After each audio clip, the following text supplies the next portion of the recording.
పరిశుద్ధులైన తండ్రి, ఈ విధంగా మీ సన్నిధిలో కనబడడానికి కానీ మీరు మాకు అనుగ్రహించిన అద్భుతమైన అవకాశం బట్టి, గొప్పదైన సహాయాన్ని బట్టి మరింత కృతజ్ఞత చెల్లిస్తున్నాను తండ్రి. ఈరోజు పరిశుద్ధాత్మ విషయమైన దూషణ అనే ఆ టాపిక్ మీద మీకు అద్భుతమైన విషయం నేర్చుకోవాలని ఆశపడుతున్నానైనా మీ గొప్పదైన పరిశుద్ధాత్మ మాకు అందించినటువంటి ప్రాతిపడుతూ మీరే మాతో మాట్లాడమని, సమయోచిత జ్ఞానంతో మమ్మల్ని నింపమని, మీ కృపలో వర్ధలింపు జీవనం పెట్టుకుంటూ ప్రాధాన్యపడుతూ మీ సహాయాన్ని అర్థిస్తూ త్వరలో రానైనా ప్రభువు రక్షకుడునైనా క్రీస్తేశ్వరి శాస్త్రమైన పవిత్రమైన నామంలో ఈ ప్రార్థన మనం అడివేడుకున్న పరలోకపు తండ్రి, ఆమేన్. రైట్. ప్రియమైన వాళ్ళారా, ఈ విధంగా మరొకసారి కలవడానికి దేవుడు అనుగ్రహించిన అద్భుతమైన అవకాశం బట్టి దేవుని నామమున మహిమ కలుగును గాక, ఆమేన్. అయితే ముఖ్యంగా చెప్పాలంటే ఈ రోజున చాలామంది వాక్యాన్ని ఎలా అపార్థం చేస్తున్నారు అనేది ఒకసారి పరిచయం చేయగలిగితే అడుగుడి మీకు ఇవ్వడును అని మత్తయి సువార్త 7వ అధ్యాయము 7వ వచనంలో ఆయన పలికిన మాట ఏదైతే ఉందో దాన్ని చాలా అపార్థం చేసుకుంటూ వచ్చిన పరిస్థితి మనం చూస్తూ ఉన్నాం. ఒకటి, అడుగుడి మీకు ఇవ్వడును అంటే ఏదైనా అడగొచ్చా అంటే ఏమడిగినా ఆయన ఇస్తాడనే దాని అర్థం. అసలు ఆ మాట ఎవరు చెప్పాడైనా ఈ విషయాన్ని గమనించగలిగితే ముఖ్యంగా మత్తయి సువార్తలకు వెళ్దాం. మత్తయి సువార్త 7వ అధ్యాయము 7వ వచనం, వెదకుడు మీకు దొరుకును, తట్టుడు మీకు తీయబడును, అడుగు ప్రతివాడును పొందును, వెదకువానికి దొరుకును, తట్టువానికి తీయబడును, మీలో ఏ మనుషుడైనను తన కుమారుడు తను రొట్టెను అడిగినట్లా వానికి రాతనిచ్చునా అని ఇలా ఒక పెద్ద లిస్ట్ చెప్పుకుంటూ వస్తున్నాడు. అరే ఈ లోకపు తండ్రే ఏది అడిగినా ఇవ్వడానికి సిద్ధంగా ఉంటాడు. పోనీ వీళ్ళే మంచోళ్ళ అంటే మీరు చెడ్డవారై ఉండి మీ పిల్లలకు మంచి ఇవ్వలు ఎరిగి ఉన్నారు అని అంటున్నాడు. అంటే మనకు విషయం అర్థం కావాలి, ఈ లోకంలోని తల్లిదండ్రులే ఏదైనా ఇవ్వడానికి సిద్ధపడుతున్నారు, ముఖ్యంగా అడగకముందే ఇవ్వాలనుకుంటున్నారు. అలాంటిది మరి పరలోకం ఉన్న తండ్రి మనకి అడిగితేనే ఇస్తున్నాడా ప్రతిదీని? ప్రభు ఈరోజు నాకు ఆరోగ్యం, ఈరోజు నాకు ప్రయాణంతో సాయం చేయి, లేదంటే ఈరోజు నాకు ఊపిరి అని అడుగుతుంటేనే దేవుడు సాయం చేస్తున్నాడా? దేవుడు అన్ని విధాలుగా కూడా ఆయన సహాయాన్ని అందిస్తున్నాడు, మనల్ని బ్రతికిస్తున్నాడు. ఈ విషయాన్ని జ్ఞాపకం పెట్టుకోవాలి. ఇక రెండవదిగా, అడుగుడి మీకు ఇవ్వడం అంటే ఏంటి? అంటే ఏది అడిగినా ఇస్తానన్నా దాని అర్థం అదేనా? ఈరోజు చాలామంది అడిగేవి ఎలా ఉన్నాయంటే ఇవాళ లోక సంబంధమైన నీచమైన అడుగుతూ ఉన్నారు. ప్రభు అడుగుడి మీకు ఇవ్వడం అన్నావు, ఇదిగో అడుగుతున్నాం ఇచ్చేయి అన్నట్టు ఎవరు నీచమైన అడుగుతూ ఉన్నారు. అసలు ఏం అడగమన్నాడు దేవుడు? అడగమన్నా ఆయన బైబిల్లో కూడా ఏం అడగాలో కూడా చెప్పాడు. సో ఆ విషయాన్ని కూడా పరిశీలన చేసే ప్రయత్నం చేద్దాం. లోకసువార్త 11వ అధ్యాయము 11వ వచనం, పరలోకమందున్న మీ తండ్రి తాను అడుగువారికి పరిశుద్ధాత్మను ఎంతో నిశ్చయముగా అనుగ్రహించును అనేను. ఏడట? తన్ను అడుగు వారికి పరిశుద్ధాత్మను తండ్రి ఎంతో నిశ్చయంగా అనుగ్రహిస్తాడు అంటున్నాడు. అంటే ఇప్పుడు అడుగుడి మీకు ఇవ్వడునన్న ఆయన ఏం అడగాలో చెప్తున్నాడు, చెప్పట్లేదా? ఖచ్చితంగా చెప్తున్నాడు. ఏం అడగాలట? పరిశుద్ధాత్మను అడగాలట. అదేంటి ఇప్పుడు మనం పరిశుద్ధాత్మను అడగడం ఏంటి అని అంటే, ఈ మాటలన్నీ మొట్టమొదటిగా శిష్యులు చెప్తున్నాడు. అడుగుడి మీకు ఇవ్వడనంటే మీరేం అడగాలి? పరిశుద్ధాత్మను అడగాలి. కానీ అప్పుడు పరిశుద్ధాత్మ రాకడ జరిగిందా? జరగలేదు. అని అంటే ఒక విషయం మనకు అర్థం కావాలి, ఏమని? పరిశుద్ధాత్మను అడగండి అని అంటున్నాడు. అప్పటికి ఇంకా పరిశుద్ధాత్మ రాక జరగలేదు కాబట్టి వాళ్ళని అడగమంటున్నాడు. ఇప్పుడు మనం అడగొచ్చా? ఈరోజు చాలామంది సంఘాల్లో రండి దేవా అని పాటలు స్టార్ట్ చేసి అక్కడి నుంచి ఏవో పిచ్చి భాషలు మాట్లాడుతూ చక్కెర బకర అంటూ ఎంత నీచంగా పరిశుద్ధాత్మను అవమానపరుస్తున్నారు అనేది మనకు అర్థం కావాలి ఫస్ట్ ఆఫ్ ఆల్. ఇక రెండవదిగా పరిశుద్ధాత్ముడు రండి అని పాటలు పాడడం వల్ల కానీ, లేదంటే రకరకాల అల్లర్లు సృష్టించడం వల్ల కానీ పరిశుద్ధాత్ముడు వస్తాడా అని అంటే బైబిల్ అలా ఎప్పుడు చెప్పలేదు. అసలు పరిశుద్ధాత్మ వాళ్ళకి వచ్చే విధానం ఏంటి అని అంటే, అపోస్తల కార్యాలు 2వ అధ్యాయము 38వ వచనం ప్రకారంగా మనం ఎప్పుడైతే బాప్తిజం పొందుకుంటామో, మారు మనసు పొంది బాప్తిజం పొందుతామో, అప్పుడు పరిశుద్ధాత్ముడు ఆటోమేటిక్గా మనకి వచ్చేస్తాడు. ఆయన అలా వచ్చిన ఆయన నిత్యం మనల్ని గద్దిస్తూ ఉంటాడు. ఏదైనా పొరపాటు జరుగుతుందంటే ఖచ్చితంగా గద్దిస్తాడు, సరిదిద్దుతాడు, సరి చేస్తాడు, నమ్మకంగా ముందుకు తీసుకెళ్ళే ప్రయత్నం చేస్తాడు. ఇలా ఈ గద్దింపు, ఈ హెచ్చరిక హెచ్చరిక ఏదైతే ఉందో ఈయన మనలో లోపల నుండి చేస్తూ ఉంటాడు. ఇది పరిశుద్ధాత్మ నడిపింపు. అది కాకుండా పరిశుద్ధాత్మ ప్రత్యేకంగా మీ మీదకి వస్తాడని సంఘాలు తయారయ్యాయి అనే బోధలు విపరీతమైపోయాయి ఎంత నీచంగా వీళ్ళ హృదయాలు తయారయ్యాయి అంటే డప్పు గట్టిగా కొడితే పరిశుద్ధాత్ముడు వస్తాడట, పాటలు రేజ్ చేస్తే పరిశుద్ధాత్ముడు వస్తాడట. సో ఇలా వాళ్ళ ఆలోచన విధానాన్ని ఈ విధంగా మలిచేశారు. ఇప్పుడు అందరూ కూడా ఎలా ఆలోచిస్తున్నారంటే, ఇప్పుడు ఇదిగో పరిశుద్ధాత్మ రావాలంటే డప్పు గట్టి కొట్టాలి, పాట రేజ్ చేయాలి. సో రేజ్ చేసి బాగా ఊగిపోతే పరిశుద్ధాత్మలు వచ్చేసాడంట. సో ఇదే విధానాన్ని మనం అన్ని జనంలో కూడా చూస్తూ ఉంటాం. అక్కడ కూడా బాగా డప్పు గట్టిగా కొట్టేదానికి వాళ్ళకి ఎవరో దేవతలు వస్తారట. వాళ్ళు కూడా ఓహో అంటారు.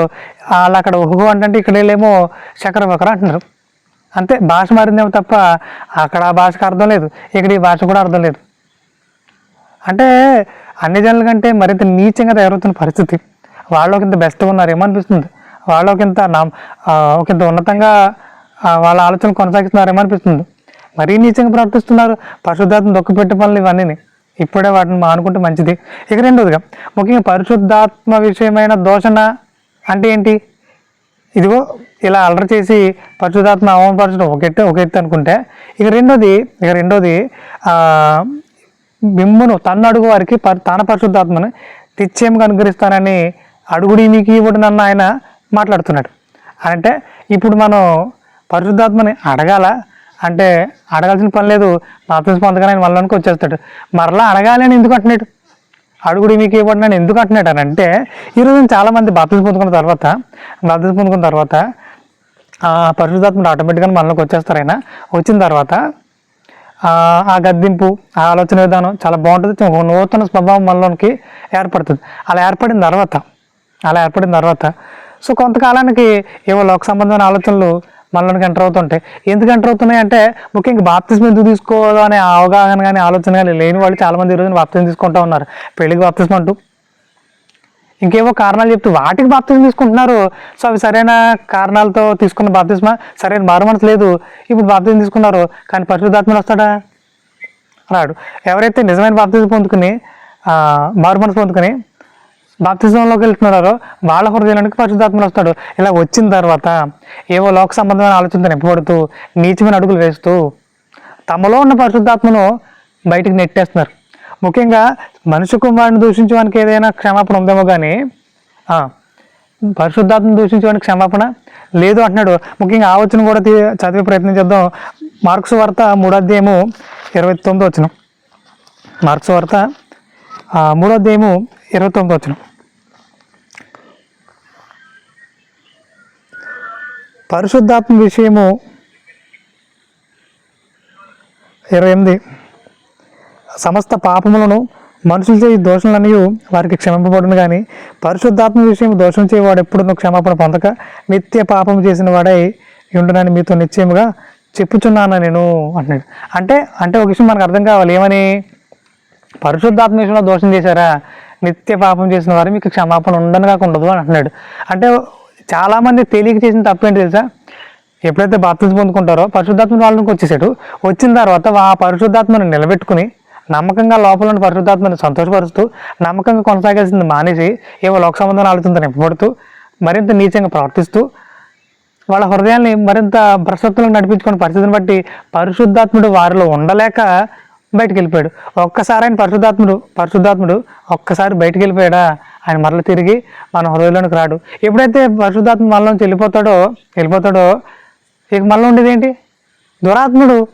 వాడు నడిపిస్తాడు. దురాత్ముడు ఎలా నడిపించాలనుకుంటే వాళ్ళు నడిపిస్తూ ఉంటాడు. ఎంత నీచమైన అడుగులు వేస్తూ ఉంటాడు. మనం చూస్తామంతే, ఏం చేయలేం. ఈ రోజున చాలామంది నేను వీడియో చూస్తున్న వారందరికీ చెప్తున్నా, ఇలాంటి పొజిషన్లో ఎవరైనా ఉన్నారా? ఈరోజు మంచి పరిష్కారం చెప్తున్నాను మీకు, జాగ్రత్తగా వినండి. ఎవరైతే బాప్తిజం పొందుకుని పరిశుద్ధాత్మను ఆహ్వానించి పరిశుద్ధాత్మ సహవాసాలు కొనసాగిన కొంతకాలానికి ఏవో వ్యర్థమైన ఆలోచన నింపబడి మరింత భ్రష్టత్వానికి లోబడిపోయి తమలో ఉన్న పరిశుద్ధాత్మను దొక్కుపెట్టి పంపించేసిన వాళ్ళు ఎవరైతే ఉన్నారో ఇప్పుడు వాళ్ళ హృదయాలు పూర్తిగా దురాత్మతో నింపబడ్డాయి. మరి ఇప్పుడు మరలా పరిశుద్ధాత్ముడు వస్తాడంటే రాడు. మరి ఇప్పుడు ఎలా? పరిష్కారం ఏంటి అని అంటే, మరలా దేవుని సన్నిధికి వెళ్ళండి, ఆయన సన్నిధిలో మోకరించి మోకరించి, ప్రభువా మీ పరిశుద్ధాత్మ సహాయం నాకు కావాలి. బాప్తిజం పొందగానే ఆ పరిశుద్ధాత్మ నాలోనికి వచ్చాడు కానీ నేనే నీచమైన ప్రవర్తన ద్వారా, వ్యర్థమైన ఆలోచనల ద్వారా ఆ పరిశుద్ధాత్మని చాలా అంటే చాలా దుఃఖపెట్టేశాను, దోషనే చేశానని చెప్పాలి. సో మరి ఆయన బాధపడి దుఃఖపడి నాలోంచి వెళ్ళిపోయాడు ఆయన. ఇప్పుడు నాలో పరిపాలన చేసిన దురాత్ముడు, ముఖ్యంగా మీరు సారీ ప్రభువా నన్ను క్షమించండి, ఒక్కసారి మీ పరిశుద్ధాత్మ సహాయం నాకు ఇవ్వండి, మీ పరిశుద్ధాత్మ నాలోనికి పంపించండి, నేను ఇంకెప్పుడు ఆయన దుఃఖపెట్టను, ఇంకెప్పుడు ఆయన బాధ పెట్టి పని నేను చేయను, నమ్మకంగా నడుచుకుంటాను, నమ్మకంగా అడుగులేసే ప్రయత్నం చేస్తాను, ప్రతి అడుగును నమ్మకంగా ముందుకు తీసుకెళ్తాను. నేను సత్యం నేర్చుకోవడమే కాదు, అనేకుల హృదయాలు సత్యం నింపే ప్రయత్నం చేస్తాను. అది నా బాధ్యత అనుకుంటాను. నమ్మకంగా ముందుకెళ్ళే ప్రయత్నం చేస్తాను. ప్లీజ్ తండ్రి నాకు అవకాశం కల్పించండి అని ఎవరైతే ఆయన సన్నిధిలో మోకరించి వేడుకుంటారో వారు ఖచ్చితంగా పరిశుద్ధాత్ముడు వారానికి వస్తాడు. అంటే తండ్రి తన్నుడు వారికి నిశ్చయంగా తన పరిశుద్ధాత్మని ఇస్తాను అంటున్నాడు. ఇదిగో అడుగుడి మీకు ఇవ్వడం అంటే ఇది. మరలా ఇలాంటి పరిస్థితి ఎదురైనప్పుడు, పరిస్థితులకు వెళ్ళిపోయినప్పుడు వారు ఎవరైతే కన్నీటితో బాధతో అడుగుతారో వాళ్ళ హృదయాలకి మరలా పరిశుద్ధాత్ముడు రావాలనుకుంటున్నాడు. ఈ రోజున ఎంతమంది ఆహ్వానించడానికి సిద్ధంగా ఉన్నారు పరిశుద్ధాత్మని? భ్రష్ట హృదయాలతో నిండిపోయి దురాత్మ సంబంధం ఆలోచనతో నింపబడిన వాళ్ళారా ఎంతమంది హృదయాలకి మరలా పరిశుద్ధాత్ముడు రావాలని ఆశపడుతూ ఉన్నారు. ముఖ్యంగా ఈ వీడియో వీక్షిస్తున్న వారు ఎవరైతే ఉన్నారో మీ హృదయాల్లో ఇప్పుడు పరిపాలన చేస్తుంది, ఆధిపత్యం చేస్తుంది పరిశుద్ధాత్ముడా దురాత్ముడా? పరీక్షించుకోండి. ఇంతకాలం పరిశుద్ధాత్మ దుఃఖపెట్టింది చాలు. ఇకనైనా పరిశుద్ధాత్మని మీలోనికి రావడానికి తండ్రిని వేడుకోండి, కన్నీటితో ప్రార్థన చేయండి. ఆయన మీలోనికి వచ్చాడా? మీరు నూతన స్వభావాన్ని పొందుకోవడమే కాదు, ఇక మీదట మీ ప్రవర్తన, ఇక మీదట మీ ఆలోచన విధానం మరింత నూతనంగా ఉంటుంది, దేవుని కోసం నమ్మకంగా ఉండడమే కాదు, అనేకులను ప్రభావితం చేయగలుగుతారు, అనేకులు సత్యులను నడిపించగలుగుతారు. అలాంటి గొప్పదైన ధన్యతను దేవుడు మీకు అనుగ్రహించలాగిన ప్రార్థన చేద్దాం. పరిశుద్ధమైన తండ్రి, ఇంత అద్భుతమైన అవకాశం కల్పించి ఇలాంటి శ్రేష్టమైన సంగతులు నేర్పించడానికి మీరు మాకు అనుగ్రహించిన అద్భుతమైన అవకాశం బట్టి మరింత కృతజ్ఞత ఆశలు తెలుసున్న తండ్రి, మీ నామమయం కలుగును గాక.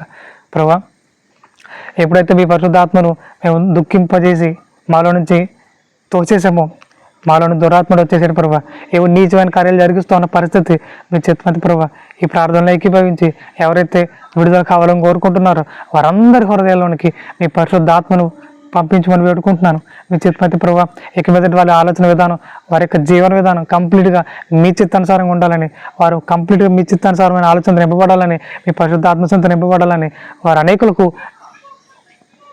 ప్రయోజనకరంగా అనేకుల్ని మీ సత్యవాళ్ళకు నడిపించే మంచి కుమారులుగా మీ కృపలో వరదిల్లాలని మనస్ఫూర్తిగా కోరుకుంటూ గొప్పదైన సహాయాన్ని అర్థిస్తూ త్వరలో రానాయన ప్రభువు రక్షకుడునైనా క్రీస్తు శాస్త్రమైన పవిత్రమైన నామలో ఈ ప్రార్థన మనం వేడుకున్న పరలోకపు తండ్రి. ఆమేన్. వందనాలు.